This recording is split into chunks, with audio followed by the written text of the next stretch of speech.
What began as a solo hike in South Korea turned into a much-needed reminder that for the first time in my life, I might be okay to just exist. My morning began bright and early at the station in Hongdae, where I was half asleep and fully regretting my alarm. But on my way to the bus, I started noticing all the tiny mom and pop shops already awake with their lights flickering on before the sun even touched the streets. The ride to Seoraksan was just under 3 hours, long enough for the city to fade into a sunrise that slowly painted everything gold. We stopped at a rest area halfway into our journey where I indulged in Korean fish cake soup, which is my absolute favorite and something I wanted to savor a few more times before leaving Korea. Before I knew it, we would arrive at the base of the mountain. I felt excited but also incredibly calm, like my whole body recognized this place before my mind did. Maybe it was the mountain itself, or maybe it was the quiet presence of the temples tucked between the trees. There was almost something ancient in the air, the kind of calm that doesn't ask you to understand it, only to feel it. I didn't need to know the language, and it didn't matter that I was in completely foreign land by myself. I took on every opportunity to make my wishes around the temple, and I wasn't thinking of anything heavy or complicated. And as I was indulging in this pumpkin Korean rice punch, I truly felt free. For the first time in a long while, I could be entirely by myself and moving at my own pace. Being present here made me feel so small in the best way possible.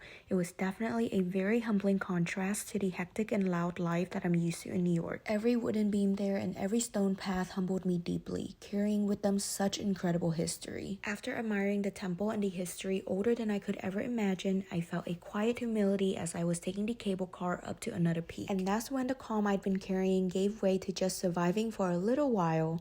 The hike from there didn't take too long, but it was definitely uneven, with some spots getting steep enough to make me catch my breath. And oh my gosh, the view made every step worth it. After a good amount of time up there, I hiked back down and treated myself to more fish cake and kimbap that I had brought along. And as I was eating, a random funny thought crossed my mind. Would I ever have the courage to become a nun?